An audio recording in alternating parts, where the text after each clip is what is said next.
What is up, wrestling fans? Welcome to another episode of the Smark Out Moment Smack Talk podcast. I'm your host, as always, Tony Mango. Joining me, as always, are Robert DeFelice. I'm not happy. And Callum Wiggins. I still don't care. I still don't care. Yeah, this is not the type of attitude you would think WWE would want us to have. Where last night the 2021 WWE Draft supposedly concluded. I don't know. They get kind of confusing about that. We should be like, oh my god, guys, everything's changing and it's so cool and it's so much better and everything's going to be great for the next year. And there's a kind of general feeling of like, all right, let's look at the spreadsheet. Kind of not the best. There's some good stuff, some bad stuff we're going to be breaking down here. That's our goal, is to talk about the draft, how this all went down, the future of the rosters, what we're excited about, what we can't imagine that they didn't see being an issue already, those kind of deals. So in usual fashion, drop your comments below. Tell us your thoughts on what you think about all these different draft moves and the way that the rosters are shaping up. Tell us your thoughts on what we're talking about as well. Just keep the chatter going. While you're over there on YouTube, hit the like button, hit the subscribe button if you haven't done that already, and double check that you are subscribed if you think that you are, because WWE, well, it's probably WWE too, but YouTube in particular, every once in a while they just unsubscribe people, and sometimes they don't really even know it. But if you double check about that, also click off the email notifications, make sure that you have that set up, so that way if we go live or when we post things or when the videos that we've been doing in advance, that the premieres go up as scheduled, that you get those email alerts, that they're actually posted. If you want to help us out on the monetary side of things to make us grow even more, kind of like the way that Rita used to throw down that staff, you want us to just get like super, super big out there in the pro wrestling world, then make sure that you donate to the Patreon. There's the Pick Your Poison tier, there's the Darkcast tier. Just even $1 goes a long way in helping us out, and morality more than anything else. Something the WWE could use a little bit more of a boost for. There's also the join button on YouTube. There is the thanks button. There are the TeePublic and Redbubble shops if you want to pick up merchandise. There's options for you to do stuff like that on the monetary stuff, and just passing this around and spreading the word. That helps out quite a bit too, and it's totally free. So we are looking at this, these spreadsheets and these roster things. If you go to smarkoutmoment.com, you can always see an up-to-date roster list, because I do that, because I put in the effort, like everybody should, with these kind of things. It's not passive-aggressive towards anybody in particular other than WWE. But the roster is updated. Everything is kind of laid out the way that it is. I, of course, make it to where if anybody's in italics, that they're brand new for this year. If anybody is in like the gold with the asterisk, it means that they've been called up to the main roster for the first time. So like Austin Theory, for instance, not in the gold because he had been a part of the main roster for a couple months beforehand. So on and so forth like that. Finn Balor, of course, when he moved back up, that wasn't like, he's finally been called up, because that's ridiculous. But some of this stuff might not really stick. And that's important to know, because WWE does that. We've had instances in the past where people have moved rosters right before the draft. Like I think Dana Brooke last year, she had moved to like 2 weeks before the draft, and then they ended up like kind of, moving a couple other people around with trades, and they do that brand to brand invitational, which the rules change constantly about it and whatever. So we might get some alterations to this. It's not like this is 100% set in stone up until October of next year. Maybe they just decide to do another superstar shakeup. Maybe they just realize that there's some flaws, because there are some flaws for this one. And I guess we're just going to start breaking things down. So generally speaking, I know that like the feeling isn't super excitement or whatever, but are you feeling like this is overall going to be a good draft in the long run? Or do you think that this is just sort of, they shook things up and it's all placing in the same fashion again? Very much the latter. I believe that a lot of the feuds that were already going on are carrying over to the next show. I I think they shook up a few key players, and for the head of creative and the top people that have to make those decisions, those are the key factors that they care about. And there's a lot of same going on. Yeah, I think it's a case of they stacked decks on both sides with a couple of big name players early on. And then as the whole draft just continued, you just get a sense of, I guess, just apathy towards how just undeep this roster is in terms of people that you feel could be elevated to the next level as a result of this draft. Because that's kind of the thing you want. You want to see new feuds. You want to see people positioned in new spots. You want to see something fresh and something different. Whereas I just look at these and think, well, no, there's no one on the SmackDown brand who's going to take the title off of either Roman Reigns or Charlotte Flair. Mm-hmm. If they're not built up for like 6 months straight of actual, like, consistent programming. And so, and it's kind of feels the same way on the Raw side. I mean, there's slightly more, I guess there's more scope on the Raw side to say, okay, Becky could probably lose the belt to certain people, and Big E can definitely lose the belt to certain other people because he's not established as a strong champion yet. But yeah, I kind of just walk away looking at that one and feel that WWE has a decent top end of people, but it then the well starts to run dry pretty quickly. And I think because of the amount of releases and the scope of some of the releases, this draft was really missing a Bray Wyatt. They did not draft a Brock Lesnar. Even Braun Strowman is out of the mix. It's just a different vibe from drafts in years past.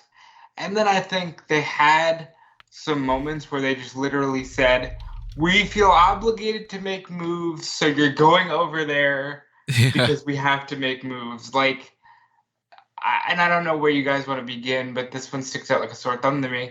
There's no reason you should have split the New Day again. Zero reason. And I think that they just moved those puzzle pieces because they felt obligated to do so. There are definitely some moves here that I feel like there's no reason that they did it other than literally, oh shit, we didn't move anybody. And some of them I think, and this is something we've talked about a million times, so we don't need to go down this rabbit hole, but I keep saying they got to plan things out more. They have to take 5-10 minutes to do this. And sometimes it is literally 5 minutes to do it, and it can save you months worth of headaches. Sometimes it's a little bit more complicated than that. Now, I know from just me writing up articles, me alone, I was running into about maybe 45 minutes worth of time that I had put into my fantasy draft that I had done of who should move where I was saying things like, all right, well, I think that obviously Scarlett should go to Raw because of this, and whatever, the ones that we were talking about eventually when we started doing our predictions on our fantasy draft and everything. I had done a separate thing of that. I took about 45 minutes, and I really kind of worked out as many kinks as I could. Maybe WWE doesn't even think that 45 minutes worth of effort is worth it. I think that you should definitely do that. Maybe they did put that effort into it, and if they did, it's very confusing to see that because there were some roster shakeup moves that felt like it wasn't so much of a balancing act, but more of, okay, well, now that we've realized how many people are staying where they are, let's kind of rush and just swap a couple names. And maybe in their mind, and this is a horrible way to think, but people are so expendable, and it's that, nobody's bigger than WWE. It's the entity that's the big draw, not the individual stars kind of mentality. But when you see certain people move, and you can kind of see that it's well, we can move them over there, and then we can move this one over there, and who fucking cares? Kind of makes you go, crap, that's really high up on the draft for you to move some of those names. Those should have been only the supplemental ones. at most you should only have a couple people that you're like, well, I don't really care where they go. And it seemed like that hit in like the halfway point, kind of. Well, that's where the apathy kicks in, because I know people will get on people's cases and talk about the fact that you shouldn't take things so seriously and, oh, it's all fake, so what does it matter? But like, you just go through the list of picks, the order in which they're picked and everything. And this is partly due to the fact that they didn't reveal to us what the draft pools were like at the start. So we had no idea who could be drafted on what night, regardless. But beyond that, it's just a case of, why would you pick these people ahead of other people on the list? Like, who in their right mind picks Happy Corbin and Madcap Moss before you pick Jeff Hardy or the Mysterios or Keith Lee? Who picks Gable Stevenson before Sami Zayn? Who picks Xia Li before Finn Balor? Just, it makes zero sense, the order in which they're picked. And so it just shows that some of the ones are interesting. I'm not saying that even the people that I mentioned are necessarily bad picks. It's just, you've got to think about the order of it. Like, what would you actually do if this was quote unquote real? Yeah, and to carry on to that, we're not talking about, okay, these people aren't in the draft pool for Friday, so it makes sense that all these people went before Becky Lynch. We're talking about, like, no, same day draft pools. There's no reason Finn Balor shouldn't have been one of the first moves. He just headlined against Roman Reigns at the pay-per-view. You know, there's no reason. Like, why is Brock Lesnar a free agent? He said thanks to Paul Heyman, but what the hell does that mean? What is the reason? Why didn't Fox or USA go, I want Brock? You know, because if Brock is there, I want Brock. Now, I mean, they even failed to make like actual storylines within the draft itself, because one of the most compelling things they tried to build up was the idea that, are the Usos going to get drafted to SmackDown? And they said, yeah, they get drafted second, and Heyman just goes stand there and say, like, yeah, just right away. Just like, maybe that was the idea of, okay, the Usos go second, because they wouldn't necessarily have gone second because, you know, they are tag team champions. They're still obviously big deals, but like, you would, in any sort of draft scenario, you wouldn't pick them right at the top. But it does feel like they could have actually built that up as a bit of like tenterhooks and like Heyman sweating to like get these guys over the line. Or there was people banding around the idea that they could do the storyline where they get drafted to Raw, and then Heyman just desperately works out a swap deal that takes them to SmackDown and the New Day back to Raw. So with the New Day thing, I think quite literally the way that this, because a lot of things, like you move certain puzzle pieces around, you're going to have to move some other ones. And sometimes that's going to lead to some problems. Sometimes it's going to lead to some better things. But we know, for instance, that like WWE, thankfully, tries to keep couples together. And we had talked about this ahead of time, but it was like, all right, if you move Bianca to Raw, you're moving the Street Profits. Or at least you're moving Montez Ford. But if you don't want to break up the Street Profits, you're moving Angelo Dawkins too. And then when you move them over, then probably WWE goes, well, then we can't have the New Day because they're a little bit too similar of characters. And if we have two of those top tag teams on the same brand, then what are we going to do with them? And that little bit of foresight is what we need more of. Because realistically speaking, if you would have had the Street Profits and the New Day on Raw, or on SmackDown, doesn't matter. If you have them on the same brand, you're going to end up having two of the same types of acts, and then on the other one, who becomes the top babyface tag team. And then they switch them over, and then they go, Big E's on there, though, so we kind of have to split them up, and they're kind of stuck in that position. It's not the best way to do it, but that's kind of how some of those things work out. I think that in the long run, what would have been a better idea would have been keep Bianca on SmackDown then, and keep the Street Profits on SmackDown, and keep the New Day on Raw, and then that way you can do Belair versus Flair. But we'll talk specifics with the women's division down the line. But when you do things like that, and you know that like things are going to fall in a certain way, then something like the Usos, you know that they're going to stay on SmackDown. You know you're going to want to keep that. Milk it. Have fun with it. I have no idea why they didn't do something like what you guys are suggesting about the idea of like they get drafted to Raw, then they have to do some kind of a swap. Like maybe it's not even a tag team. Maybe like Raw picks Becky Lynch round 1 in night 2.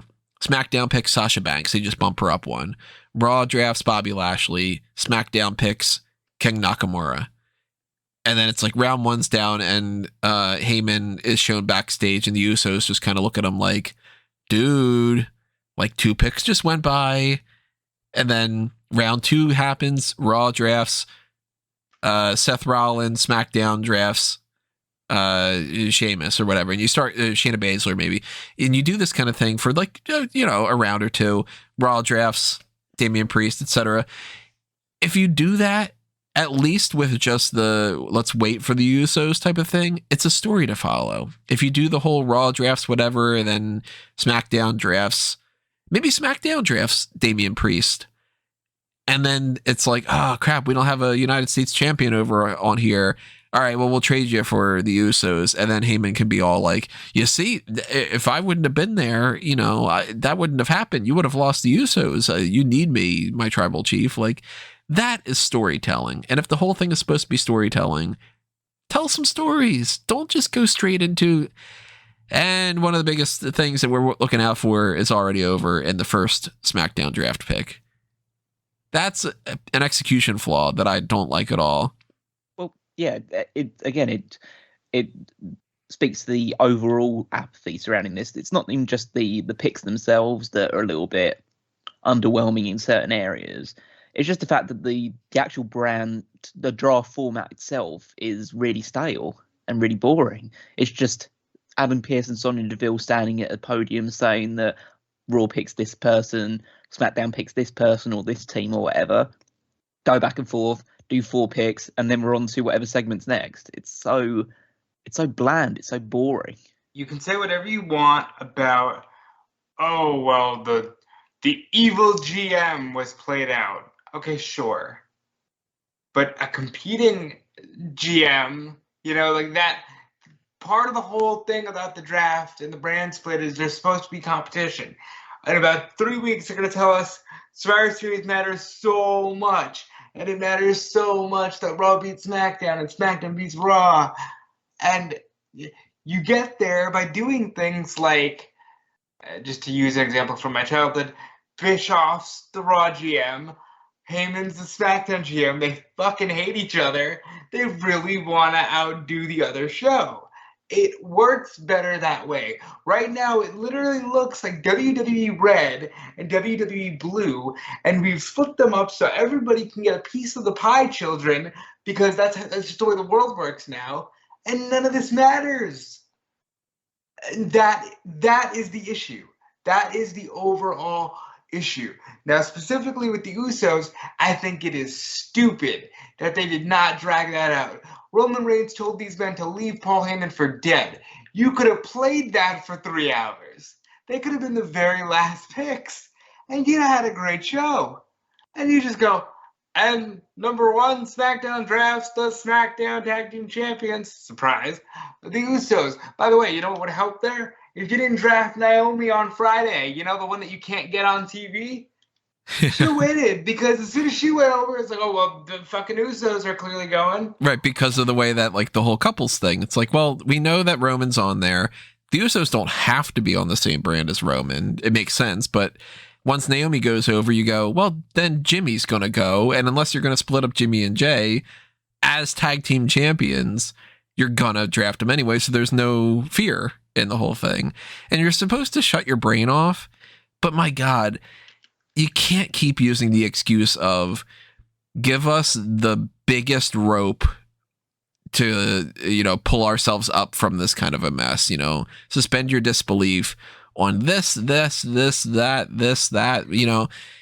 it can't be that the fans have to put that much work into it. Your job as an entertainer is to entertain so everybody can shut their brains off and just have fun, not that they have to actively stop thinking of logic, Like if I go to a movie and the movie should be like, I'm going to pretend that Spider-Man is a thing when I go see the next Spider-Man movie. I know Tom Holland cannot shoot webs and he fucking stick to walls and everything, but I'm going to pretend like it and I'm going to go on the ride. The difference shouldn't be, yeah, but then we decided to ignore the previous movies, but can you just ignore that? And can you just, like, you know, it shouldn't be excuses. The issue is you can shut your brain off. They've made it to the point where you don't even need to remotely turn it on. Like, you're not thinking, you're not invested, you're just, oh, okay, Naomi went, I guess that means Usos are going. I connected the 1 and 2 together. Cool. Like, it's not compelling in that way. And I feel like they believe that the brand split works better so that USA and Fox can advertise separate brands and separate. You won't see this on Mondays, but to the average consumer, it's all the same thing. I mean, and I don't want to go on this tangent, but the belts look the same. Everything's the same. It's literally just red, blue. To the point where last year, we literally saw people just go, oh, hey, can I have the blue one now? Can I own the blue show? Okay, thank you. We're probably going to do that this year, too. Except they're going to do it this year, except it'll be Charlotte and Becky. This is just the build-up for Survivor Series because they're feisty with each other, even though they have to swap belts because they're on the different shows now. So let's start talking about specifics. We had talked a little bit about some like first impressions of round one. We got into some supplemental picks, which I didn't like how they did the supplemental picks this year. In some ways, I did like how they did some of them, but for the most part, for anybody who didn't follow Talking Smack and Raw Talk, the way that they did it was pretty much, and here's everybody else from SmackDown, and here's everybody else from Raw. It's a little bit easier. I would much rather prefer that than what they had done before, where it was like, and one pick is announced on Twitter at 12 o'clock on whatever day, and another pick is... I'd rather do that, but I'd rather them also just do the picks. Like, Monday Night Raw is 3 hours long, and we went through like 45 minutes of the episode, and we had 4 picks. And I was just like, oh my God, do more. Just do more. Have, instead of 6 rounds, have 8. Have 10. Just do it. I hate this whole idea that like you got to watch Raw Talk and whatever. And I get that they split that up because they just want people to watch it. But like, a lot of people are like, well, I ain't going to watch that. I'll find out about it later. And that apathy translates over. And people don't care if it's those type of people because nobody really honestly cared where Jackson Riker was going to go. You did have me convinced that he might go to Fox, but that's just because I put more thought into it than they probably did. That's probably why. But like, here's a good example of like splitting up the draft when it comes to that. We're trying to figure out some ideas of some articles and stuff, and I had pitched to Bleacher Report. I was like, hey, depending on what happens with the Raw Talk picks, we're gonna have some free agents left over. Do you want me to write up something about where these free agents should go?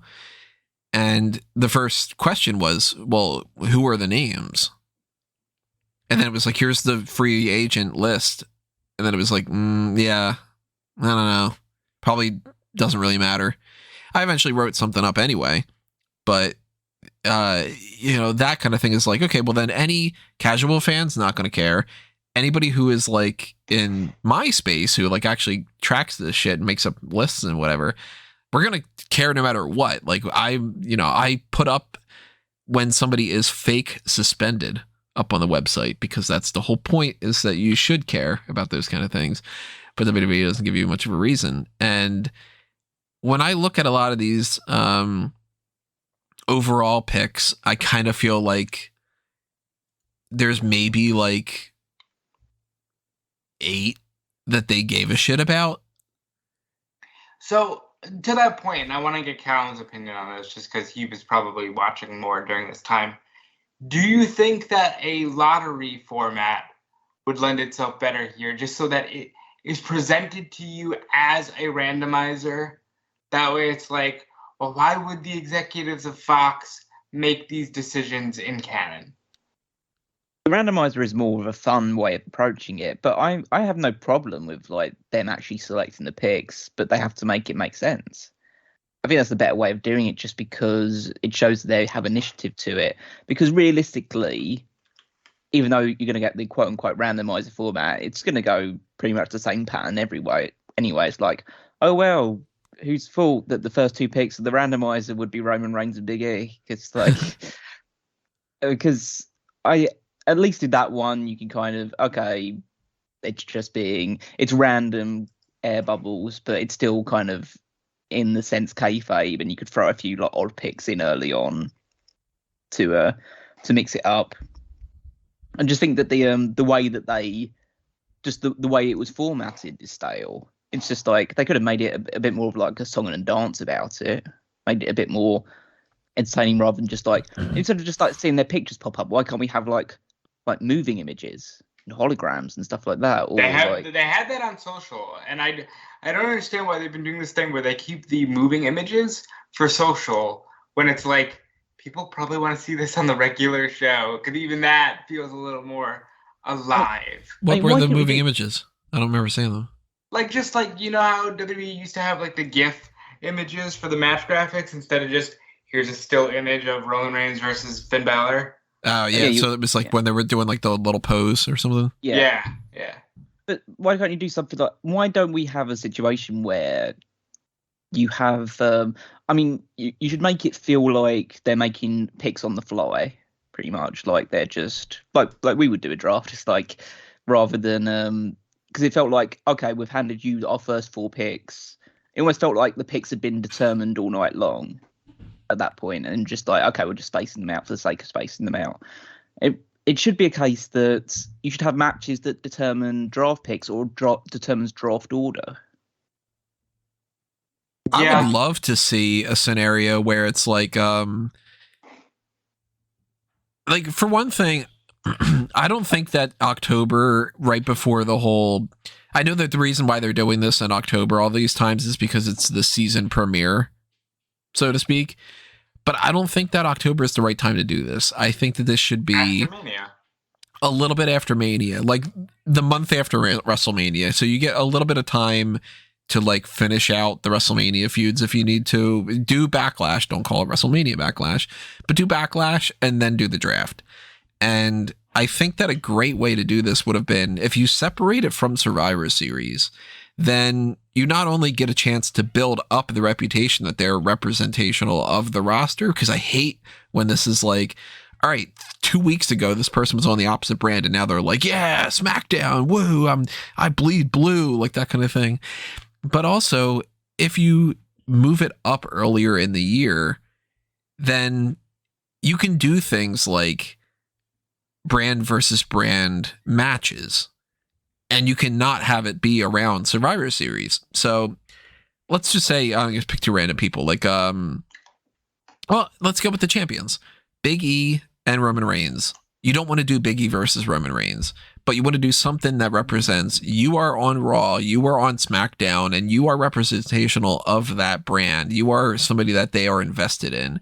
So Big E is going to face Jimmy Uso, and if Big E beats Jimmy Uso, hell, do Big E versus Jimmy Uso and Jey Uso in a handicap match, and if SmackDown wins, they get 1 extra draft pick. If Big E wins because he's facing 2, he gets 2 for Raw. And it's like, yeah, he might not want that to be the case. Like, the wrestlers don't have any individual stake in like, yeah, I want more people on my brand, because why would they? But maybe you have some kind of guy who's like this woman represents Fox and this person represents, whatever it might be.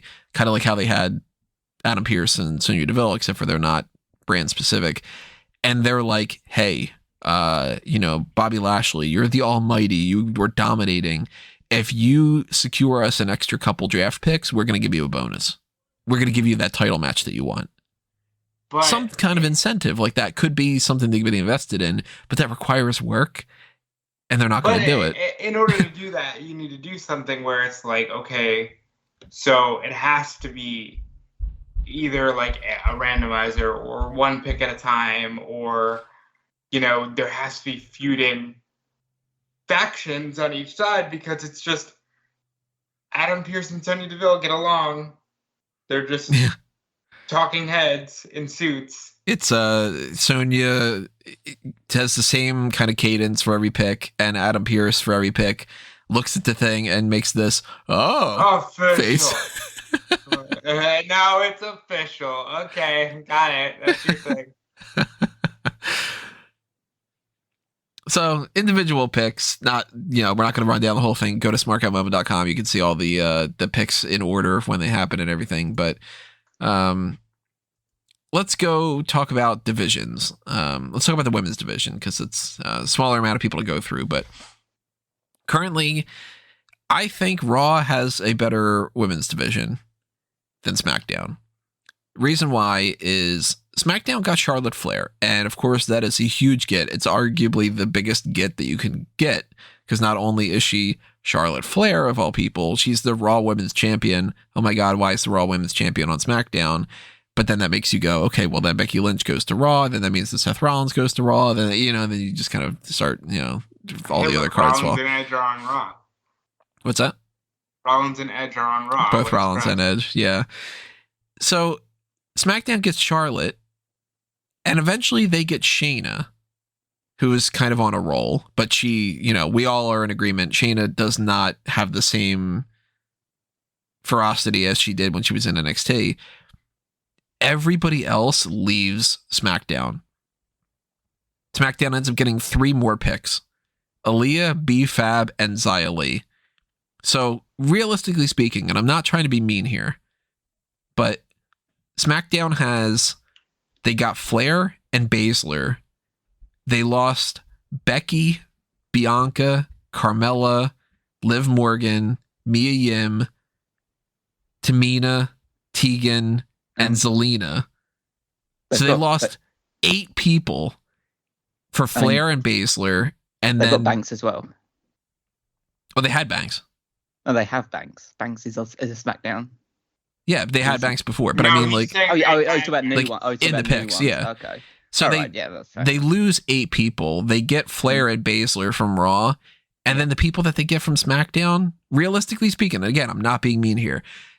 Xia Li, she's great, and she could be a big force, but she's untested right now on the main roster, and she hasn't been like on her own much. They just dropped the Tian Sha thing, and she's the best suited for this spot. Aaliyah spent 7 years in NXT before they finally went, I guess we should just move her up. And B-Fab has wrestled twice, and they were short matches that weren't all that good. Yeah, they were bad matches. So all right, so let's try to I'll try to put a positive spin on this. B-Fab comes in the package of Hit Row. Mm-hmm. So that in and of itself is exciting, and she can present a character. And that is clearly, look, they have drawn the line in the sand. They want characters. They don't want to go full diva, but they're going very much in that direction. Aaliyah got a great chance to become something because Carmella didn't do shit in NXT, neither did Bliss, and they did great things on the main roster. They were so much more polished, talented. I don't want to say that. They are far more talented, even at the stage where they join the roster than Aaliyah is. And I prefer the word talent to polish because how much more polished can you get than Aaliyah? She's been there. She's been in their polishing system forever. I mean, maybe she proves everyone wrong, but like, I hope so. Yeah, obviously that is the hope, but it's a case of I don't see it. She's been with the company for I'd say 7-8 years now, and there's been zero signal that she can. Then at least with like Carmella and Bliss, there was even though they weren't like pulling up trees in NXT, it was a case of like I could definitely see them doing something with these people going forward. Yeah, like Bliss had shown herself to be a great heel as the mouthpiece for Blake and Murphy, and Carmella, it was just there because she was in a very charismatic package as it was. Yeah, and the longer you spend at NXT, the more that it seems like you're there for a reason. And sometimes it works out really well. Like look at Angelo Dawkins. Dawkins was in NXT forever. Eventually he gets in the Street Profits and it ends up working and he's doing great. But like, I don't have the most amount of faith in Aaliyah being, if you look at the roster, you know, you've got like Naomi and you've got Shotzi and Toni Storm, and those are your baby faces. Like, is Aaliyah going to be a baby face? Is she going to be a top baby face? Is she going to be the top? Aaliyah's not beating Charlotte Flair. That ain't happening. Hold on. Like, you don't know that yet. I don't think she will, but you don't know that yet. But they don't know that yet. Realistically, it's like the likelihood is extremely unlikely that that's going to happen. Whereas if they would have decided to bring a couple more names on there, think about how much of a difference it is if you just move, even just one. If you just move Dakota Kai to SmackDown, how much bigger that seems. How she didn't get moved, I don't know. Or like if Raquel had dropped the title and Raquel went to SmackDown, okay, big difference. Then you can see somebody that potentially beats Flair. She could feud with a bunch of people. If you moved Ember Moon back, it might be like, okay, now she's going to get the push that she didn't get before. If you move Io Shirai, if they would have dropped the championships, Io instantly becomes, okay, we know that we got potentially Io against Charlotte at WrestleMania. We got something here. Like, and by the way, Banks can beat Flair. You just don't want to see it. Banks can beat Flair. I mean, and Naomi, if they want to keep pushing her, like Naomi is somebody who has been a two-time former champion. Yep. She won the WrestleMania Women's Battle Royal. Like, Naomi is a star, and it's like, you know, Shotzi can be something. Toni Storm, of course, can be. We can get Toni Storm versus Charlotte Flair at WrestleMania, and I'm totally down for it. But it's just right now, what's Toni Storm done on the roster? She's wrestled, I think, twice in matches that they don't really give a shit about, and she's kind of had the hots for Rick Boogs. You're not working with the best lead-in for that, you know? Whereas Raw, it's like Raw just was like, yeah, give me Becky and Bianca and Carmella and Morgan and whatever. I'm like, man, we were talking ahead of time about the idea that maybe Liv Morgan finally starts getting a little bit of a push if she's on a roster where there's not as much going on. Now she's got to contend with Tegan and Mia Yim and Rhea and Nikki, and Raw's stacked on the women's division compared to SmackDown, I think. Which is what you want. And I think that's good that, you know, Raw does have those options. And SmackDown, for whatever reason, they've clearly chosen SmackDown as the destination for the NXT folks, which is odd because the synergy is there with the USA Network. Yeah. But SmackDown gets Xia Li, SmackDown gets BFAB, Hit Row, Aaliyah. You know, I think putting them up against the, you know, time-tested Charlotte Flair and the time-tested Sasha Banks, you ain't going to get much more seasoning than that. You know what I mean? So hopefully you get that going. You get Sonya Deville mandated to the SmackDown roster so she can feud with Naomi. Like, hopefully those things start coming into place, and it can be really good because you got Shayna, and Shayna can run that shit. Because Charlotte can be a babyface tomorrow because she's Charlotte Flair and people will cheer her. No, they won't. Yeah, I don't know. Well, that's like saying, okay, that they'll quote unquote cheer Charlotte Flair. No one wants to see Charlotte Flair like be in a top position, just holding the title constantly. Like, it's apathy more than it feels like saying, oh, people will cheer John Cena. He's babyface for 13 years. No, he's not, because everyone's booing him. We've seen them cheer Baszler as she's breaking people's arms. Yeah, they would cheer her over. If it was like a heel Shayna Baszler against the babyface Charlotte Flair, they would cheer Baszler. 100%. So then you can turn Baszler and have Baszler go out to Charlotte. Like that's at least an option you have. There's still Asuka, who hasn't been drafted, who I think the free agents right now in the women's division, ignoring like NXT UK potential moves that they could always do, because they could just add more people. Like, you know, a couple months from now, we could just get like Ginny pops up on SmackDown for all we fucking know, because Doudrop did, you know. But Asuka, Bayley, Eva Marie, Lacey Evans, and Sonya Deville are the ones that are question marks. We know Lacey, of course, is on pregnancy leave. Bayley is injured. Asuka's injured. Sonya is an authority figure, and Eva Marie is quote unquote injured. Let's talk about those though for a second. Like, Sonya is on SmackDown, essentially. Like, they're doing this thing with Naomi, and if they just decided, hey, you know what, she's going to start wrestling and she's on Raw, that would be like, my God, what the hell are you guys doing? So we can kind of assume that Sonya is there for SmackDown. We'll see. Asuka and Bayley, we don't know when Asuka's going to be returning because we don't really know the extent of her injury, but I would assume probably sooner than Bayley. And I would assume that Asuka goes to SmackDown. Even then, though, I'm like, man, we already saw Asuka versus Charlotte. Like, just doing that again is just going to go, yeah, I don't fucking care if that's at the Royal Rumble.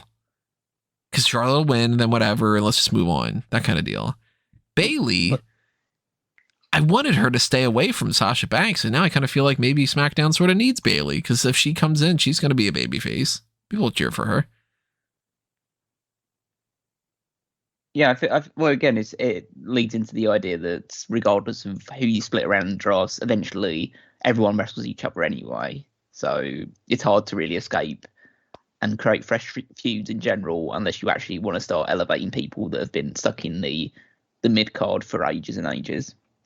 That's why, like, yeah, we all know how we feel about Aaliyah, but you have to hope that she gets elevated, because then that's another name in the mix. Because remember, not to keep comparing her to Bliss, but for a while it was like, okay, you got the Horsewomen on the main roster, and then suddenly Bliss came in, and it was like, all right, you got Bliss, all right, you got Asuka. Hopefully some of these people can shine through. Yeah, I mean, like, the hope is, of course, like, yeah, big fan of Xia Li. I want her to be like a thing and not just another who's like kind of on the blah side, like Dana Brooke. Like Dana Brooke, yeah, where it's like, look, Dana Brooke has made some big strides, and I am very proud of how Dana Brooke has. Right, that was the thing I was going to mention, because like Dana Brooke, over the years, she's had a very, you know, mountains and valleys type of career. Where she first came in, I'm like, oh shit, Dana Brooke's going to be like a future champion, because she's got a great look, she's athletic, she's whatever, she's in the developmental thing, but she'll get there pretty quickly. And then she didn't. And then it got worse. And then it became where we've talked about it before, where like that one WrestleMania, they waited until like I don't know, a couple hours beforehand to say Kathy Kelly was just sort of like, oh yeah, and Dana Brooke's also in the match that includes every fucking woman on the roster, but we just forgot about her. And she's had, you know, like some little pushes here and there. She's had some tag teams and stuff, whatever. After all this time frame, what happens on Raw this week? Corey Graves is like, yeah, but she ain't worth shit, basically.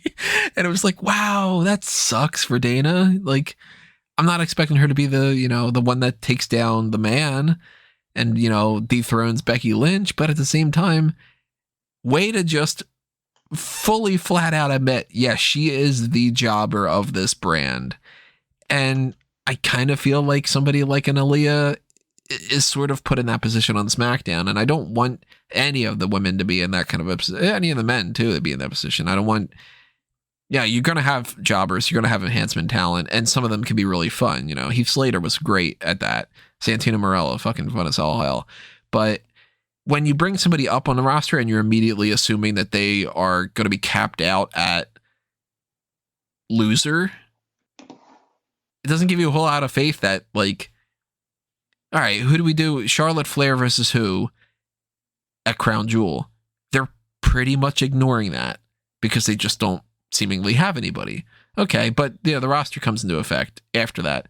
All right, what's the pay-per-view that happens after that?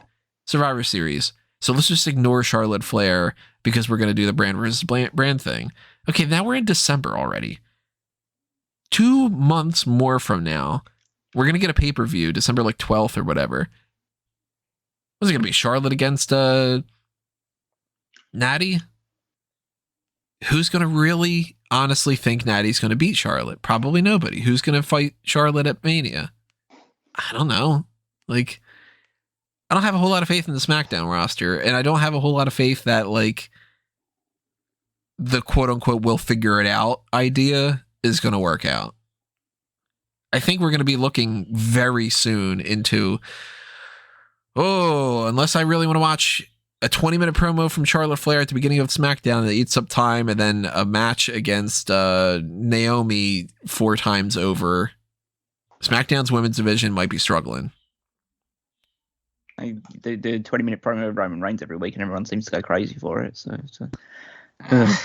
I like the Roman Reigns promos better than the Charlotte Flair ones at the very least too. Yeah, no, I'm fucking done with this Roman Reigns stuff. It's just like he's obviously like a great wrestler when he does actually get to do stuff, and he's more cool and has a bit more of like a personality than he's ever had before. But it's just I'm sick of like having to just if I do ever like tune in on SmackDown, just be sitting there 30 minutes, and that's like, okay, first 30 minutes have just been taken up with Roman Reigns walking to the ring. Yeah, that's true. So it's just like, can you actually get on with it? But in terms of the women's side, yeah, it's just they need to, if they have any hopes for any of these women beyond the ones that have just been established for years and years and years, they have to start elevating people and giving them like a consistent victories. But they have to then also establish like which ones are going to be the ones that are going to be giving them those victories. So there will be people that will end up in the quote unquote Dana Brooke position. Like you can't push Xia Li unless you have her beat Aaliyah and B-Fab and Natalia and people like that, because they don't bring jobbers in to do that stuff anymore. Funnily enough. Yeah, and like for me, I look at this roster and I just say they took care of the people they wanted to take care of. They took care of Charlotte. Charlotte will be the anchor, and who's going to fight her at Mania? We'll figure it out. And that's all they care about. Well, we also need to talk about the most glaring thing about the women's division. Yes, sir. It's the fact that they only have one women's tag team now. Yes, sir. That is another element I wanted to bring up because, man, like we've talked about this before, but like, tell me you don't care about something without telling me.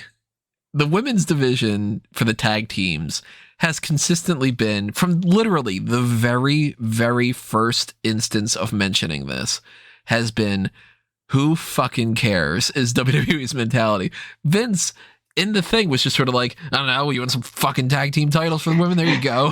Oh, man, he was Santa Claus now. He was dressed as Santa Claus. And to be fair, like, I don't want to shit all over what they did at the start of this, because they had an Elimination Chamber match, because guess what? They had at least 6 pairings. And they even had a Fatal 4-Way match at WrestleMania because they had at least 4 pairings. And they had good pairings for a while. And then they just said, nope, nope, nope. And they took away the rule that NXT could do it because they just wanted to separate the main roster from NXT. That move makes a lot more sense now because you could see where they were going. Where it was like, yeah, we're just going to separate NXT completely. Right. We're not going to act as NXT's the third brand. We're going to act like it is not on par with it, so that way you can't compare it. We're going to cut that from underneath you. But if you go on the Raw and SmackDown, we've talked about before about like the brand split should end for these reasons, whatever. But like Raw, SmackDown, if you combine the rosters, you've got more than enough to have a main women's championship, a mid-card women's championship, and a solid tag team division. Because you can pair Sasha and Bayley, you can pair up, I don't know, Shotzi and Nox. Shotzi and Nox, the fucking 2 people that got 3 different number 1 contenders matches that they never ended up having their title match for. Who were filming and then they get split together. And look, I understand why they split them, right? Like we're not saying, oh well, what happened there? No, I get it. You need more single stars, so you split them because maybe Shotzi can be a more viable star on her own, and that's what we need right now. Right. Not arguing that. I'm not arguing that at all. I argued for splitting them. Remember? However, you don't need these belts. Right. And I know that everybody wants to be like, yeah, well, why can't you just book a better women's tag team division? Okay. But again, we're not doing this video game universe mode mentality of, I know, just book it. No, you don't need these belts. You don't need to do this. It was a great idea, but it lived its purpose for 3 years. Retire the belts. Bring them back in a couple of years if you ever feel like doing it. You don't need the fucking belts. That is my argument. As you sit here and you only have one tag team, and they're the most thrown together tag team you could ever imagine. Super brutality. Who do you think's taking the belts from them now? Bacon probably. Yeah, because Did you say bacon? Bacon. It's a bacon. Oh, I was like, bacon? What the fuck are you talking about? Jesus. Like, that went completely over my head. I'm like, there's got to be something out of reference here that I'm not understanding. Realistically, they'll just form the team as Zelina Vega and Carmella and have them probably take the titles off of them at some point. But certainly not going to be Eva Marie and Doudrop anymore, since Eva Marie is a free agent. It's just looking over the past 2 to 3 months and how many teams they've broken up in the women's division. Eva Marie and Doudrop, Shotzi and Nox now, Natalya and Tamina, Shayna and Nia Jax. So they've just been they've been deliberately cutting off every single women's tag team up until this point. And I think that it shouldn't be an excuse that okay, let's just end the title and then it's all good. Actually, it's even worse if they do that, because it goes to show that. And again, I know people will get up here and say oh, you're being too harsh about this, but it does just demonstrate they don't care about women's wrestling. Right. Oh, but okay. No, and I'm not saying that it doesn't. I'm saying at some point you gotta cut a loss somewhere. Well, and they've got to. If they don't want the women's tag team championships, they do have to just surrender them, and they do have to say do it. And if they're willing to take the blowback for that, then they should, because realistically, with the women they have both on the main roster and throughout NXT and their developmental, there is absolutely zero reason they shouldn't have a women's tag team division. It should be the Raw, SmackDown, NXT combined kind of thing, and then you've got more than enough of an excuse to bounce it around, like they originally did. Regardless of that, either way, it should be either that or call up about 5, 6, 10 women from NXT, and then you've got people that you can form tag teams with. Yeah. Just either way, it's just a case of there is zero excuse why they can't do a women's tag team division beyond the fact that they just don't care about doing a women's tag team division. Well, let's be fair now. They barely care about doing a men's tag team division. Oh, yeah, I know. Let's be fair. They barely care about doing a division. Yeah. And I made the case on Twitter of, well, what if you just split the Street Profits? Not saying Sean and Marty yet, but it's very clear to me that tag team wrestling is back in the Otunga McGillicuddy days. Just split them. Maybe they can do more, because there is a very clear ceiling with the tag teams, and Montez and Angelo have broken it through and through. But my argument with that would also be there's a very clear ceiling in the main event scene as well, which is Roman Reigns and Charlotte Flair. Yeah, and on the SmackDown side, and on the Raw side, it's a bit more open because Big E will lose that title eventually, because he's not a main event guy. It's not something people want to hear. By their assertion, not my assertion. Yeah, it's not something people want to hear, but he's not. And realistically speaking, people just need to admit it. We're not saying that Big E isn't great, but in WWE's eyes and the way that they present the characters, there should be Big E versus Roman Reigns should be that they're on par with each other. And instead, there is a giant gap for second place. And then you've got Becky on the other side of it. You've got Becky and Belair, and they'll probably just trade it constantly, being the top woman on the brand. But so there's a bit more. There's a bit more openness on the Raw side of things. But they all have ceilings, and realistically, and people might not want to hear this as well. You split Angelo Dawkins and Montez Ford. Dawkins is gone within a year. Or he's just hanging around as one of the jobbers. Yeah, exactly. Or he's tracing the 24/7 title. Yeah. So you don't think and Ford would maybe get into a mid-card title thing, but then he'd probably end up back in a tag team with someone else. They'd probably pair him up with Scott or something.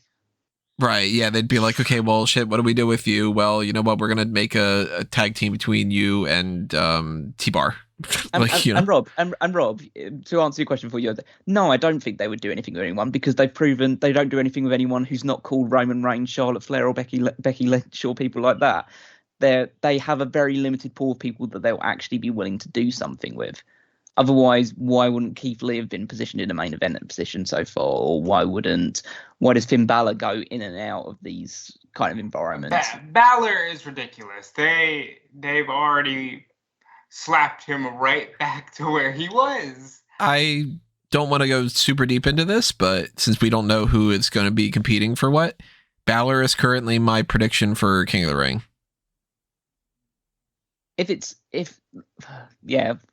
I mean, they probably will do that, but Prince, Demon King, if they just don't give it to Xavier Woods, because at the end of the day, I want them to. But it's just taking the mentality of like nothing matters. Then why wouldn't you just give it to the only guy who really wants to be King of the Ring? Right. He's shouting on Raw, crown me.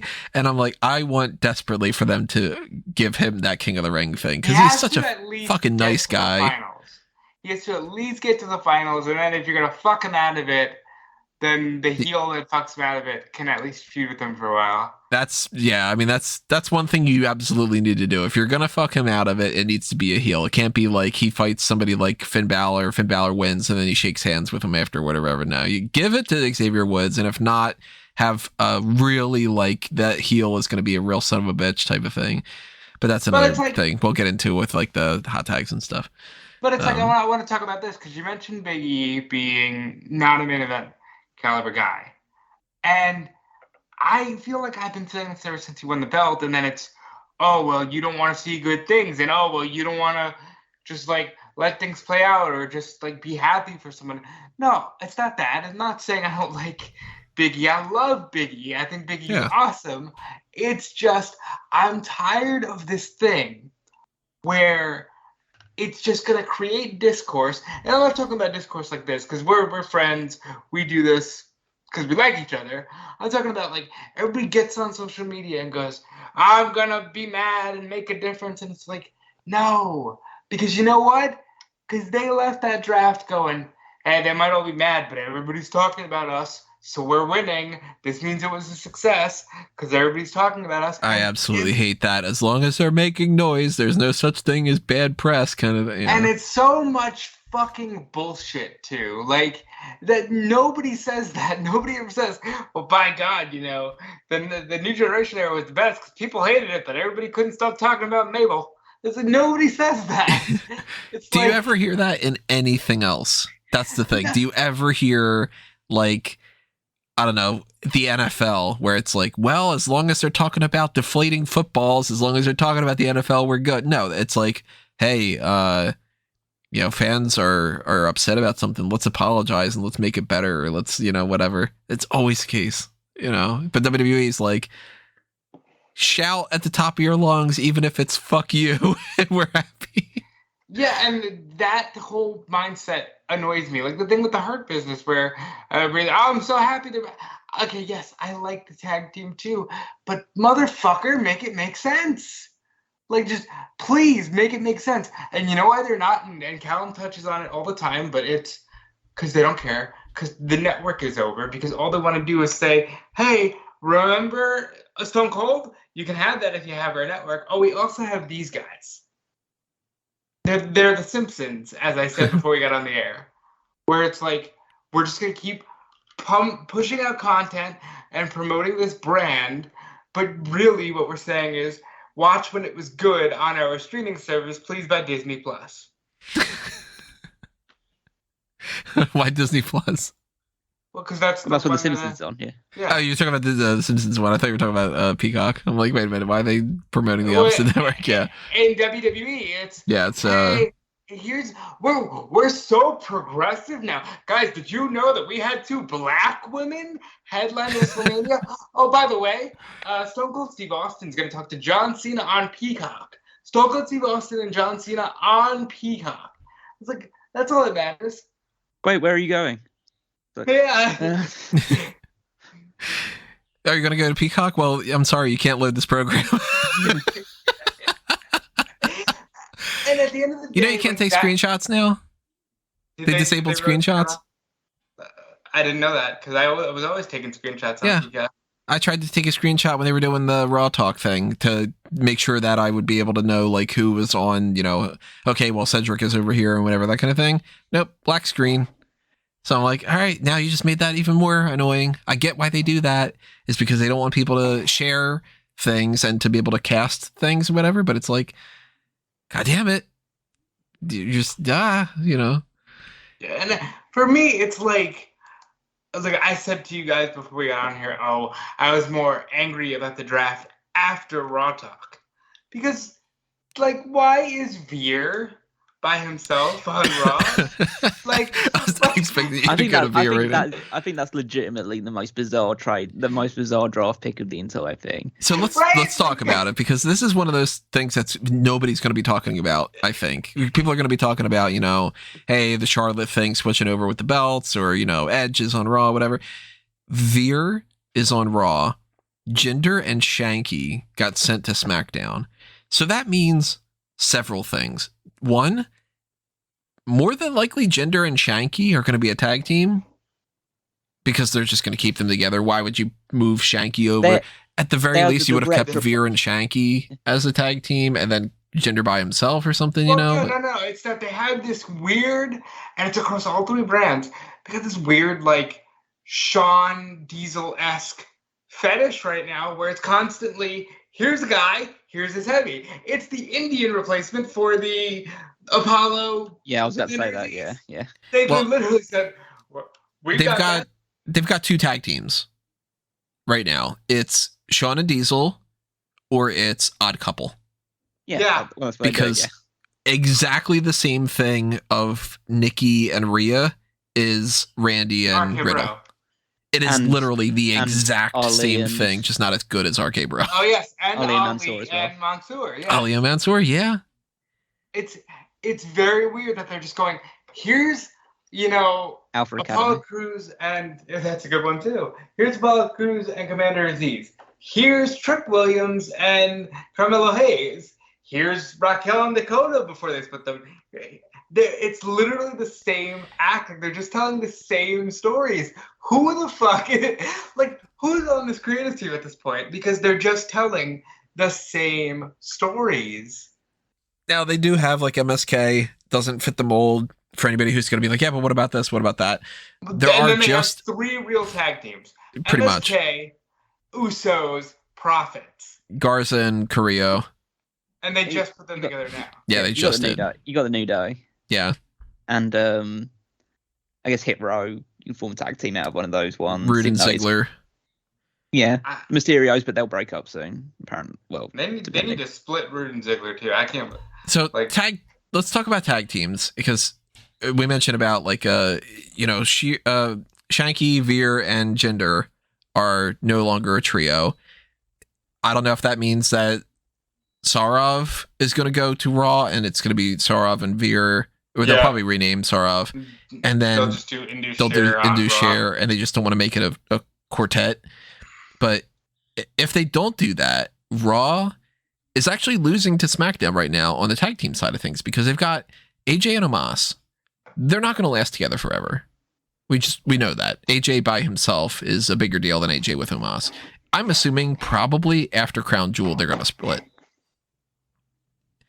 You got Street Profits, you got Commander Aziz and Apollo Crews, which they don't really wrestle as much as tag teams. It's more so a guy in his heavy.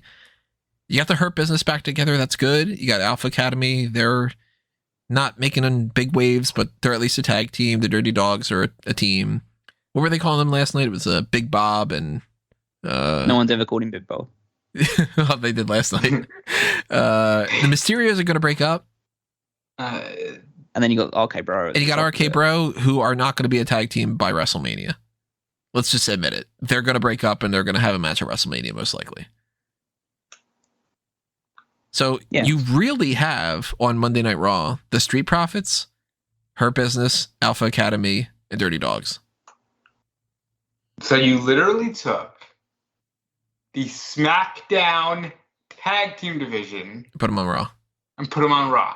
That is the issue I have with all of this.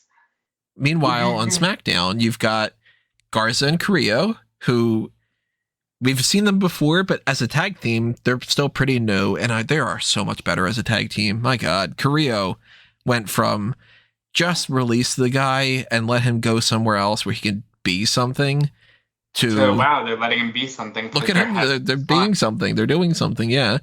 You got them. You got Hit Row. You got Madcap Moss and Happy Corbin. You got the Viking Raiders. You got the Usos. You got Jinder and Shanky. You got Mansoor and Ali. You got Shinsuke and Boogs. You got the New Day. And you also have the potential that if you want to, you can reform the Bar because Sheamus and Cesaro are on the same brand. Yep. And I bet you they beat that drum real soon. So it's like ignoring the idea that you could technically make another tag team with somebody like a Drew Gulak and I don't know, Mace or something. I don't know. That would be a weird tag team, but you could. I mean, maybe. Yeah, you know what? They'll do that because that's a big guy and a smaller guy. There you go.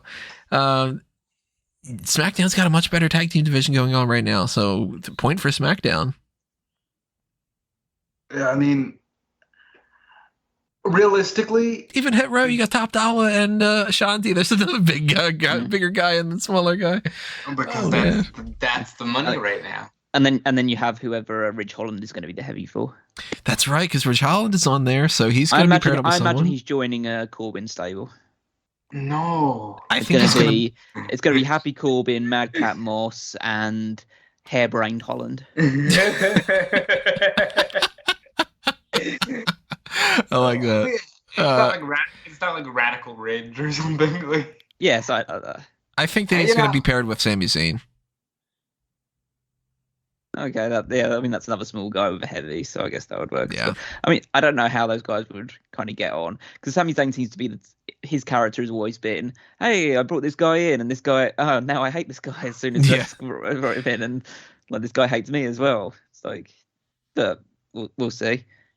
I don't even know what I don't know what Vince is thinking when he calls up someone like Ridge Holland. It's like, oh, big guy, and he's a biggin. That's what. Yeah.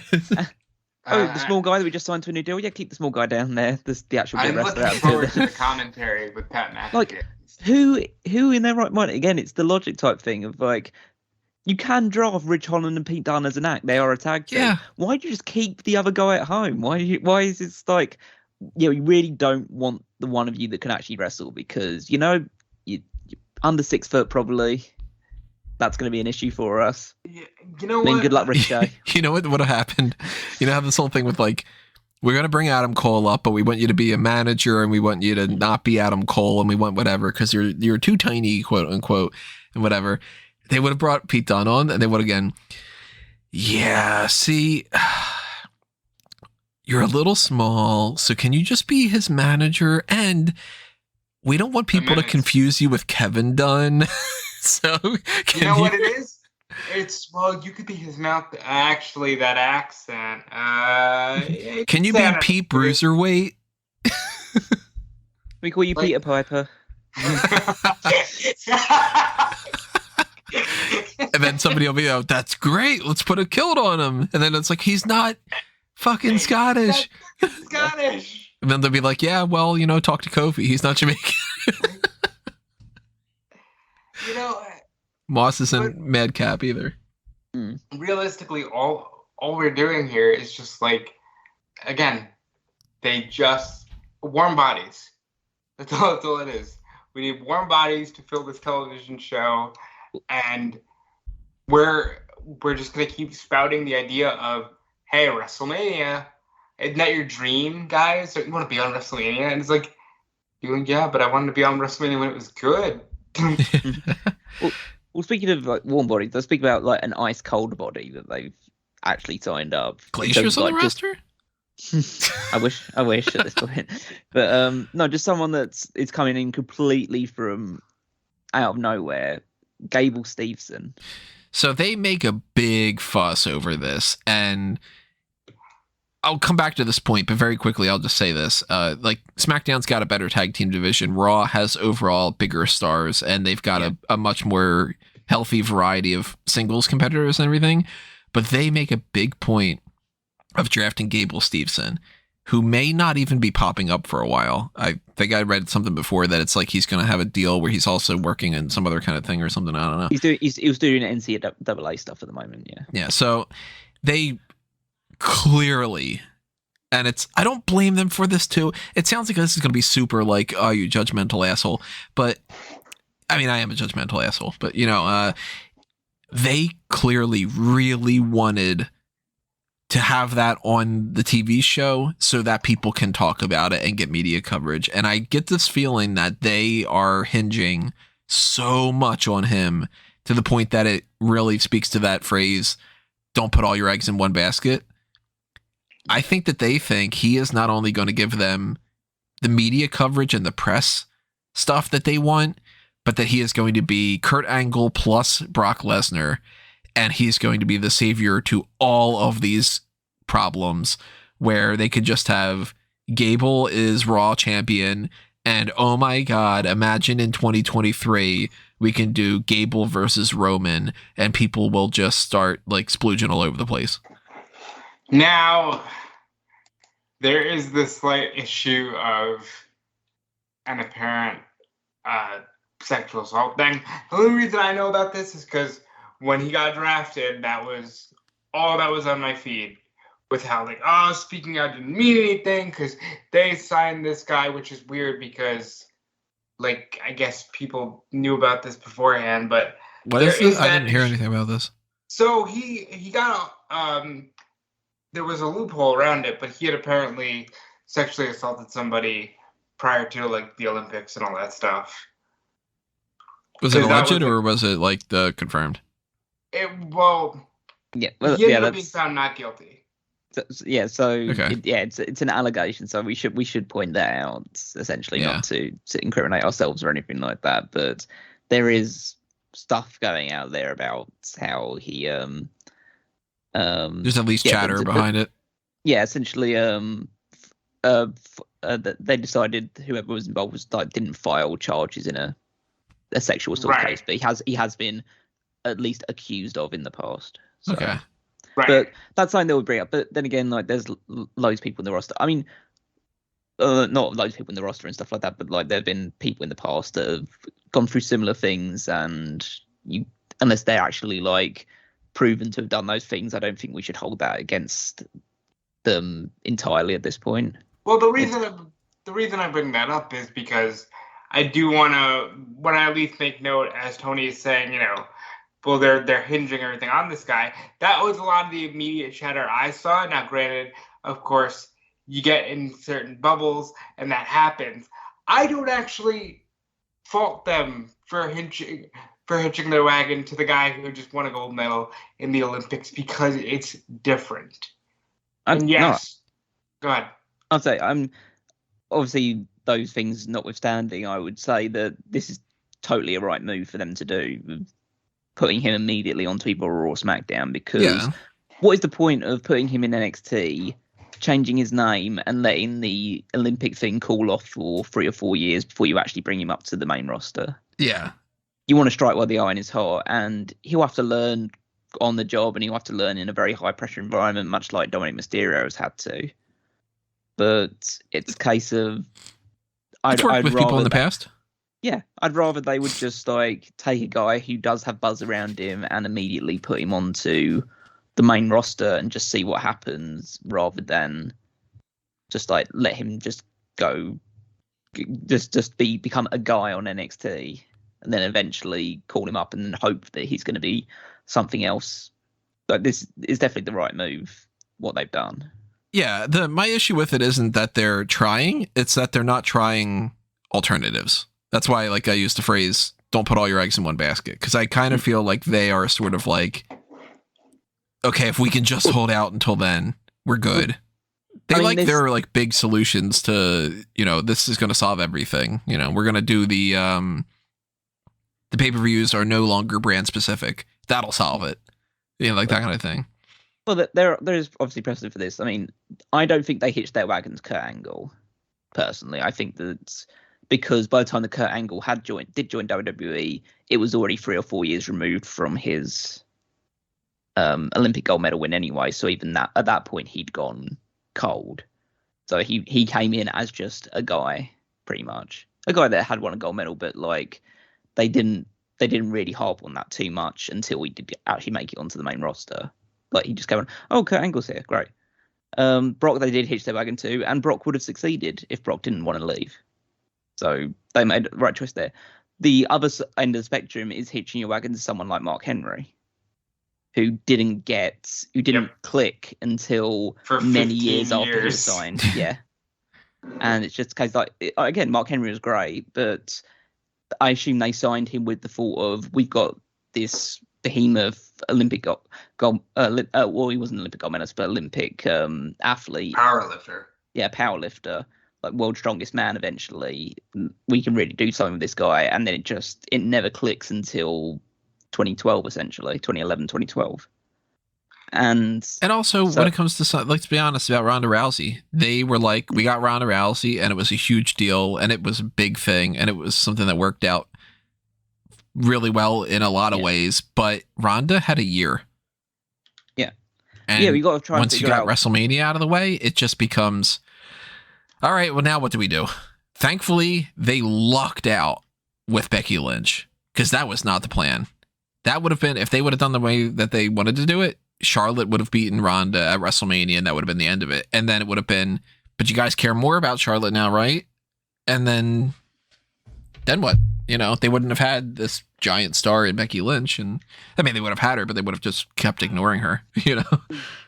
Yeah, and at least Ronda had a great year, and she did all the shows, and Ronda's run is like an anomaly. I don't think you can compare anyone to that, because she picked it up really quickly. We don't know if Gable's going to pick it up quickly yet. Or at all. I mean, and he should, given everything we know, but like, we don't know yet. So the good thing about him being on Raw, at the very least, is if he doesn't, they've got people. Because they do have, whether they're busy in something else or, you know, whatever, Big E's the champion. You got AJ Styles, who you could always put the championship on, and people aren't going to be upset about that. You've got Bobby Lashley, who had the best year of his entire career, and he's still doing some pretty damn good stuff. I mean, he's about to lose to Goldberg, but he's about to lose to Goldberg. Yeah. Like, a couple years ago, Bobby Lashley was struggling to have a shitty feud with Sami Zayn about his fake sisters. And right now, Bobby Lashley is the almighty former WWE champion who held the title for 7 months or so, and did all these kind of like great things and stuff. You've got Damien Priest, who's working his way up. You know, by the end of this year, maybe he could be contending for the championship, let alone once we get towards like a post WrestleMania season. Damien Priest has lost 4 times this entire year, and one was on NXT, and the other 3 were like bullshit matches, like the Royal Rumble kind of thing. You got Edge. He's a part-timer, but he's Edge. You got Finn Balor, who you can always do stuff with. You've got Karrion Kross you're building up. You've got Keith Bearcat Lee. Fucking hate it. You got Kevin Owens until January. You got Matt Riddle, who is doing some great stuff and getting put up there. And once Matt Riddle beats Randy Orton at WrestleMania, I'm assuming it'll be, Matt Riddle's going to be somebody who could definitely win the World Championship next year. You've got Randy Orton still. You've got Rey Mysterio you can go to for at least one match. You got Seth Rollins. You got a guy like T-Bar. T-Bar is not in a good spot right now, but we all know Dominik Dijakovic is fucking great. Right. Now, here's the fun fact there. Mia Yim was called up. Well, not even called up, just drafted to Raw as Mia Yim. Right. I'm hoping, and Shane Thorne has done darks as Shane Thorne, I'm hoping that T-Bar gets to be Dijak or Dijakovic or whatever. You give him some form of that and let him and Keith Lee have a match. And then people go nuts, and then you can go, okay, cool. Now I can decide if I want to do something with them. And then hopefully they do. You know what's so funny? It's that fucking easy. Like, just have, it's the simplest thing in the world. T-Bar is a dumb name. You named the guy Thong. Like, it's awful.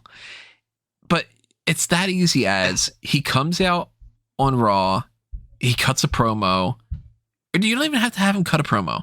Have him do one of those backstage segments where it's like he doesn't have the face paint on anymore, and it's like, all right, I split from Mace. It's off to a fresh start. Dominik Dijakovic is back. I'm going to go kick some ass. And you have him eventually just do a match against Keith Lee and just let them have 20 minutes. And make it a number one contenders match for a title. Oh, God, even better. Make it number one contenders for the United States Championship or and something. Then they're off to the races. And let them just wrestle and let the crowd go, oh, fuck. This was a lot of fun because every single match that these guys have had has been amazing. Or at the very least, it's like, oh, that was a goddamn good match. Like, just let them do it. And immediately people are going to care about Dominik Dijakovic. It's that easy sometimes. It's not going to work the same when it comes to, like, the women's tag Veer. division. Like Veer, you can't just go, okay, put him against Chad Gable and it's going to be amazing and it's going to be, okay, different story. But, you got Austin Theory on Raw. He's off to a great start already with this whole thing with Jeff Hardy, where he's just kind of like, I'm a fanboy or whatever, lays him out, takes a selfie. Like, all right, I'm rooting for him. Raw is pretty good right now. They got a lot of names. They could use the tag teams to kind of play out differently. But then again, you could also make the argument they got enough people that they can make some makeshift tag teams. You gotta hope, right? Like, it's all gonna come down to hope. I don't know about SmackDown when it comes to some of that. Well, SmackDown's fine. They have Roman Reigns and Charlotte Flair.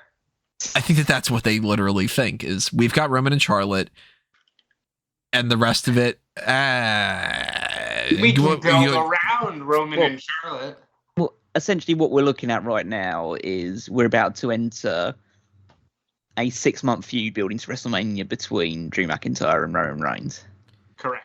Because that is legitimately all they have in really the main event scene, because Nakamura is someone who could do a one-off thing. If he loses the Intercontinental title, they might do a one-off thing with Jeff Hardy just because it's Jeff Hardy. If they're doing TLC in December, then they have to do Jeff Hardy. They've already gone through Cesaro, so they won't retread that again. I think Kofi will get one shot. Yeah, Kofi could get a shot, yeah. And then maybe they'll do Ricochet just for the lulz of doing saying Ricochet's like, look, see, we're pushing a new guy. We're pushing a new guy. Like, we brought him over to SmackDown, now he's coming through. Can Roman Reigns beat Ricochet quicker than fashion than Brock Lesnar did? Yeah. And then you could turn Sheamus or Sami Zayn babyface and go after him maybe as well. But none of those, like, you just name all of those people, and the only one that even has the faintest whiff of beating Roman Reigns is Drew McIntyre. Right. And it's like, yeah, just there is nobody. I think when I was listening to Raw Recap, Sean Ross Sapp talking about this, I think he basically explained it best. This is a bunch of people that Paul Heyman would love to have on a roster, because there's a bunch of people that have got a lot to prove and have been held down for way too long. And he's just going to say, do this, do that, and we're going to make stars out of you guys. Unfortunately, Paul Heyman ain't got much control. Yeah, Paul Heyman has no power over anything beyond what Roman Reigns is doing, and he's actually making Roman Reigns a bigger star than he's ever been. But, like, unfortunately, none of that is filtering down to anybody else, because Roman is essentially going in and out of a feud with Roman, unless you're one of his cousins, doesn't actually do any benefit to your career. It didn't help Cesaro. It didn't. Cesaro's nowhere to be seen now, pretty much. It didn't do anything for, well, it did something for Daniel Bryan. It got him out of the company. So it really didn't do anything for Edge. But, like, think about this. Roman Reigns, you've either joined him like Uso, gone back to part-time like Edge or Cena, or you just fucking left like Bray, Braun, and Bryan. Well, yeah, or you're nowhere like Cesaro and Kevin Owens. Well, Owens is, about ready to leave, yeah. And then, like, I mean, look, again, we've said this before. We're not crapping on people for the sake of crapping on people, and we want everybody to succeed and stuff like that. But, like, I can't crap on Roman for it. It's not his fault. What I was going to say was, you got a big guy like Ivar. In a different era, if he was not a part of the Viking Raiders and he just came in and Hulk Hogan is in the spot that Roman Reigns is in, yeah, Ivar could have been built for like a couple months to be some monster that Hulk Hogan fought. We're not in that era anymore, as much as they want to be in that era. And there's some things you can learn from previous eras that I think that they really should go back to. Like Rob and I have been saying in particular, we want more characters because it's such a better, easier thing to digest when it's like, okay, we know that like, who's like a pretty new character that they had debuted. Blanking on like somebody's name. Braun Breaker? He is not really a character. He's just a guy. Okay, Tony D'Angelo. Hey. Tony D'Angelo, great example. Like Tony D'Angelo ultimately is kind of just a guy, but he is full-blown mafia stereotype, etc. kind of thing. So despite the fact that if you saw the name Tony D'Angelo, you wouldn't really think like, okay, that must be something like Earthquake, you know? It's still, okay, he's got some character. I know who he is more than I know who Danny Burch is. Because Danny Burch is just guy. And when you have just guy or just girl against girl, there's nothing to really sink your teeth into. Roman Reigns, right now, he is a character.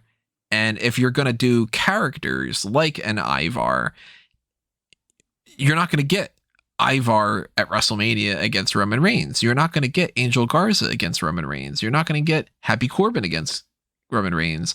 There are only a few people that are on this roster right now that can even have any match against Roman that'll mean anything.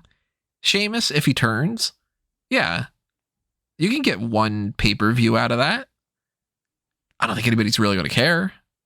Despite the fact that Sheamus is a multi-time former world champion who's done practically everything except for win the Intercontinental Championship, which now that he's on the brand, give him that title. Check it off the list. Just saying. I want him to be the next champion, potentially, to beat Nakamura. And then he could put over somebody else, like maybe he puts over Swerve Scott or something. I don't know. But what about like just spitballing ideas, as I'm sure we're nearing towards the end. Just doing something like Sheamus Cesaro IC title WrestleMania. Oh, yeah. History there, like fucking absolutely. Cesaro hasn't been IC champion yet, has he? Nope. The United States. Oh, do it. Yeah. That is a match that is very easy to just go, okay, like let's build to that. That's where they should be doing when they're heading into the draft, is looking at scenarios like that. Go, okay, well, you know what? We can have Sheamus beat Shinsuke Nakamura, and then over the course of the next couple of months, he can fight Drew Gulak, and he can fight Shanky, whatever the hell, I don't know, Mansoor, etc. And then eventually get around to that Cesaro match, because people will give a shit about that in the mid-card. Cool. All right, we checked that off. Now, who do we have for Roman? Like that kind of thing. They should have that in mind. And we might get some more people, you know, we might get like around the Royal Rumble, maybe somebody like Samoa Joe comes back to Raw or SmackDown, or maybe they bump up Odyssey Jones already and they start pushing him. Maybe Johnny Gargano re-signs with the company and maybe they bump him up as part of a deal. I don't know. But the way that it is right now, I'm not feeling too hot about Roman Reigns' 12-month potential to lead to the next draft. He does not have 12 opponents, even if you did that. I think right now, short term, we're thinking at least WrestleMania. And right now, it looks like he'll fight the WWE champion at Survivor Series. He'll fight Jeff Hardy at TLC. There's the day one pay-per-view on the 1st. You can always do... They'll do a rematch. He's going to fight Brock. No, they'll do a rematch for sure. They love their fucking rematches. And then you go, all right, Royal Rumble, Drew McIntyre, get in there. Fastlane, Drew McIntyre, get in there. And WrestleMania, maybe we have The Rock. I don't know, hopefully. And that's the way they're booking Roman right now. After that, it gets really dicey. After that, then we're up shit's creek without a paddle. But hopefully after that, we've got some life in us. And I guarantee you that's exactly the way it was pitched. Maybe not the same matches, but that mentality. Oh, it's 100% the, what can we do to get through right now? We'll figure it out later. And if we don't figure it out later, well, then we'll just tell everybody to give us a break. there are some good things to look forward to. I am looking forward to some matches here. Like I said before, like I like the idea of Austin Theory's on the main roster right now. I think that he can be somebody who you can watch out for him in the future. And I'm excited to see like Finn Balor against AJ Styles. That'd be cool to watch that again. We know that they have great chemistry together with that match that they've had before. I would love to see like not like something that I dig super deep into for a feud, but like the New Day and the Usos always do well together. So you can come back around to that. I don't know if I'd want another like 6 months of them just facing each other, but you got it there. King Ricochet, if he wins King of the Ring, because he's a possibility. King Ricochet against somebody like Swerve Scott, cool. Down to see it. There is some variety there. But overall, I'm just kind of not having a whole lot of faith that this is going to work out a few months from now. Outside of the fact that Raw's got a lot of people, like Keith Lee, Karrion Kross, etc.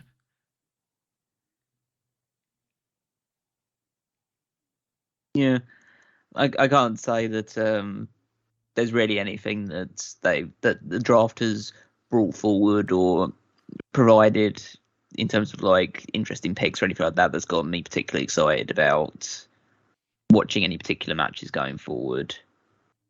Yeah, I'm sure there'll be plenty of good matches between a lot of the people that they have in there, but nothing that's really I'm going to sink my teeth into.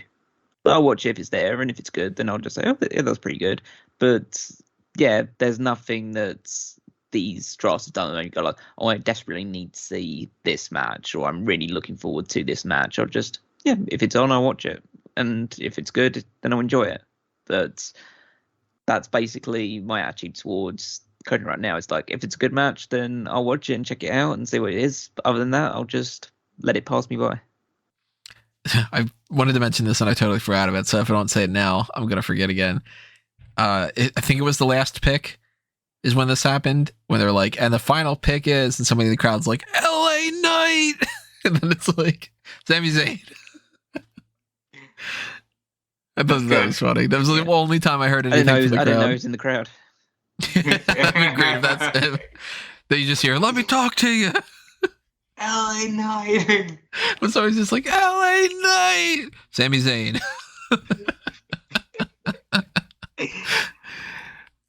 You guys got anybody that you think is going to end up being like in the immediate future that they're going to just, a month from now, they're going to go, fuck, we forgot that we need to bring this person? Like an LA Knight. From NXT specifically? NXT or NXT UK or maybe the like Performance Center, whatever it might be. LA like Knight, we're gonna get some kind of position where it's like post Survivor Series that are gonna go, we really want to bring that Duke Hudson up. I thought Odyssey Jones was getting called up. He's been doing darks. I thought Odyssey Jones was definitely getting the call up. They have to call up Dakota Kai eventually. Dakota Kai is the one that I'm thinking more than anybody else. And I'm thinking if they decide to just run through this Toxic Attraction thing with Raquel Gonzalez, they'll just call all three of them up at one point. Yeah. Toxic?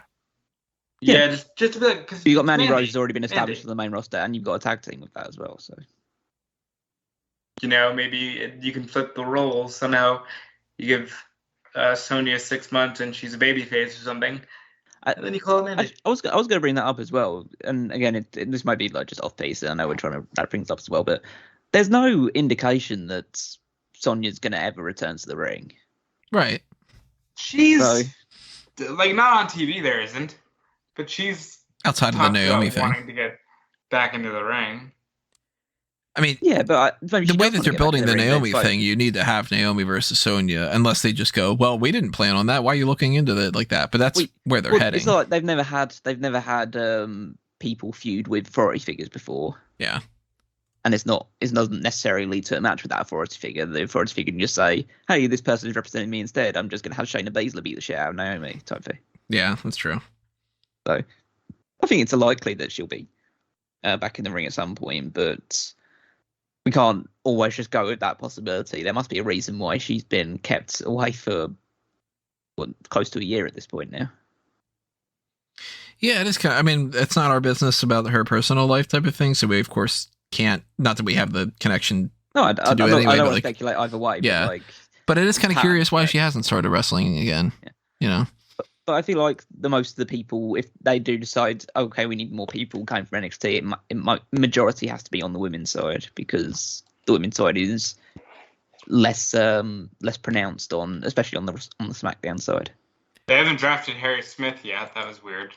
Oh, that's right. Yeah, D.H. Smith, David Hart Smith, Davey Boy Smith Jr., Harry Smith, whatever the fuck you want to call him. Whatever. He's got 9 He's names. with the company, and they haven't drafted him yet. I think that's weird.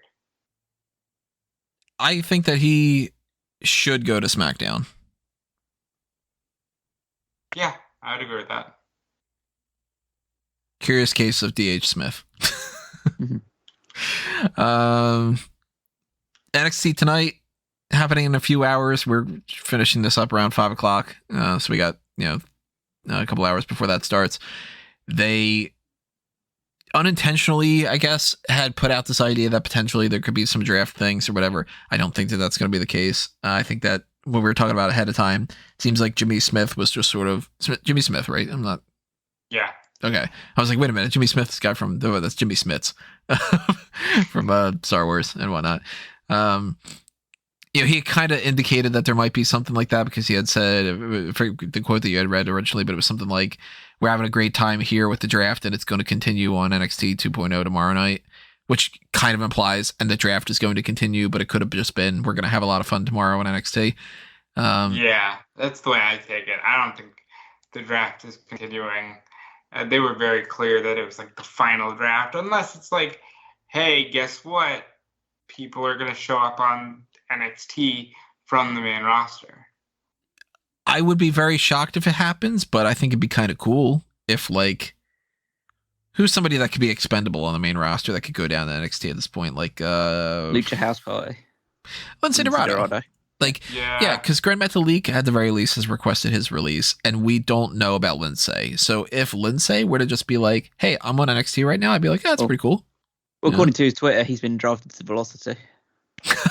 He said that? He fits. Yeah, he said that, yeah. He fits. We haven't seen Elias come back. I think he's just dead. He might, because it happens when you die. Elias is dead. Long live Elias. See you later, everybody. I mean, Eva Marie could probably work in this new NXT format. Yeah. Curious why they didn't do Eva Marie like that. I mean, Shane Thorne would fit, because like if you've got characters like Tony D'Angelo and stuff like that, then Slapjack as an Aussie stereotype would work. It's Shane Thorne. It's not Slapjack anymore. Yeah. You ever played Knife and Spoon? Yeah. That's not a knife. This is a headlock. That's not a knife. This is a jackknife. Yeah. And he could be paired with his own diesel. Yeah. It's a kangaroo jackknife. That's pretty bad. That's a joke that I would have not been proud of me making. So we might see anything on NXT tonight. We might, at the very least, get some kind of an indication of what they're going to do with Swerve Scott, because he is currently the North American champion and on SmackDown. So maybe we get an impromptu North American title match, and I have to scramble later on and just be like, all right, shit, who's beating him for the championship? But I do want to try to figure that out. Who do you think is going to take that title from him? He's got to lose it in the next couple weeks. Either if he just vacates it or he drops it to somebody. Santos Escobar. You think it's just going to be Santos? Well, they haven't even. He hasn't defended the title once since he won it. Who did he beat? Who did he beat again? Yeah, he beat Bronson Reed. Who's that? He hasn't defended it once? No, he hasn't had a single title defense since he won it in June. So when Denise Salcedo tweeted this, I pitched the idea of, fuck it, that's an idea from the old NXT. Just the belt doesn't exist. We retired it with Swerve Scott just because they're doing random shit like this anyway. Maybe that's just what they're going to do with everything. I think it'll just go to Escobar, but you never know. I mean, I'm a big fan of Escobar. I'm totally cool with him winning that. Something that would be kind of fun. It's not what I like them to do all that often, but I'd be tempted if they gave me creative control. I'd be tempted to do something like this tonight on NXT. Hit Row cuts promo, whatever. You get Escobar's like, I want my championship match now. Has the match and Swerve retains, and then it becomes like, well, what the fuck are they gonna do now?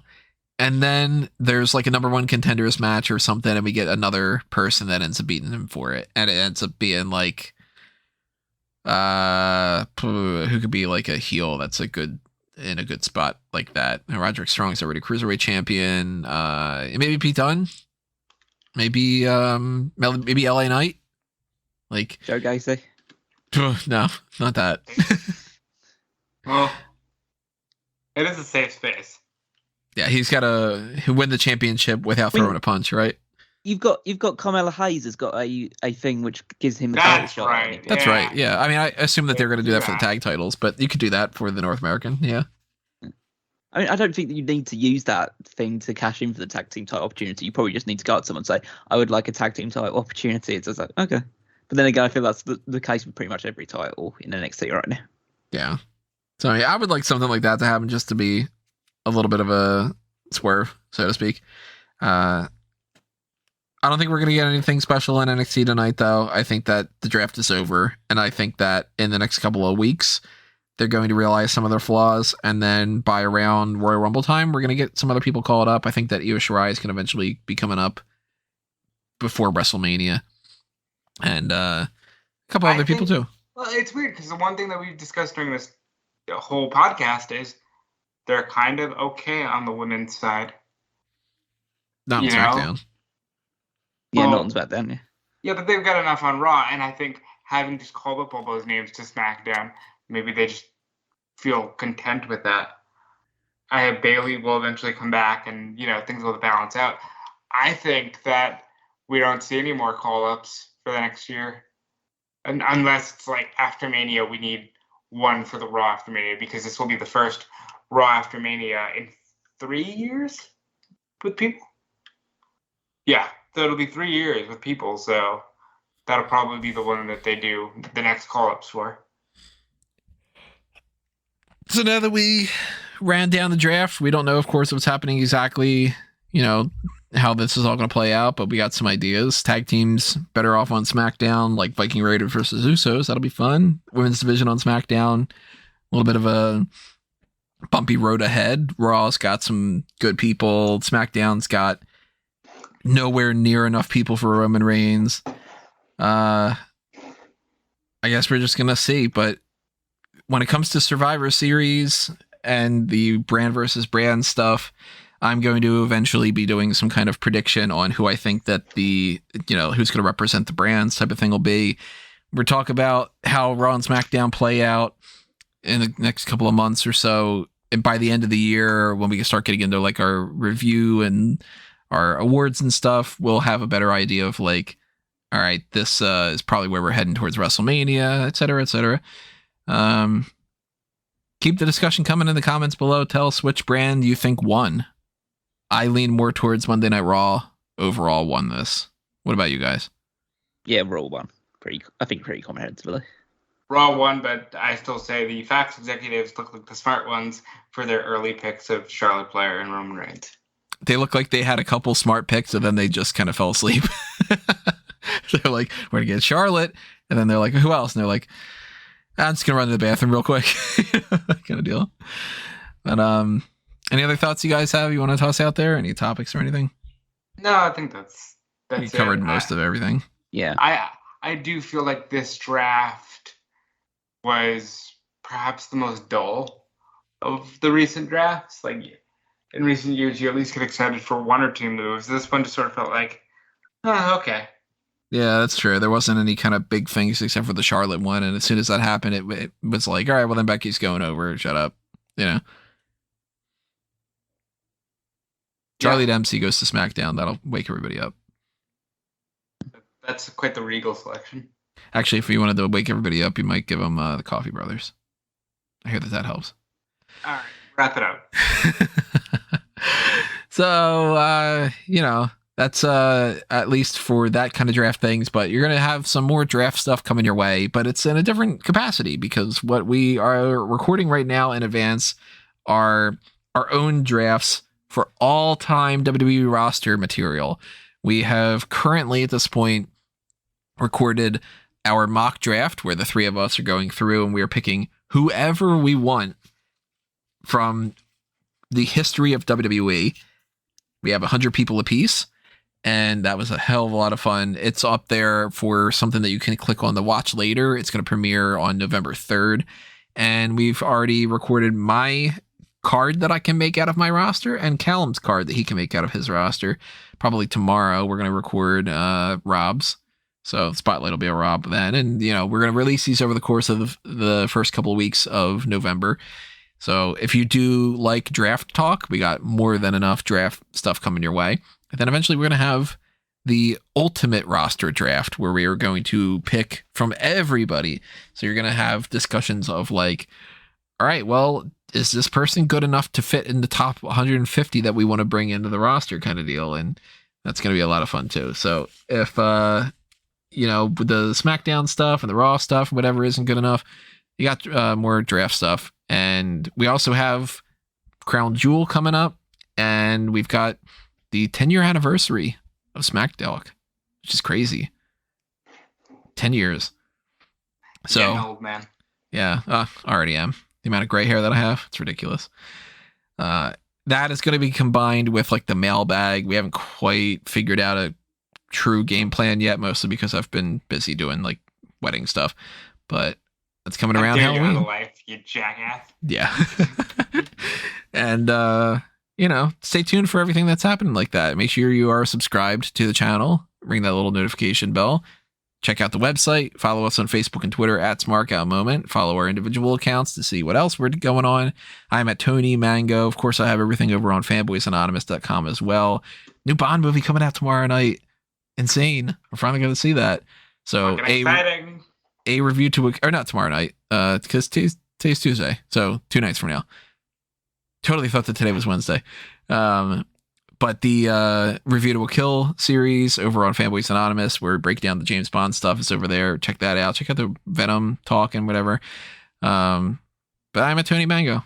See what else I'm up to. Eventually I'll be tweeting a bunch of stuff too.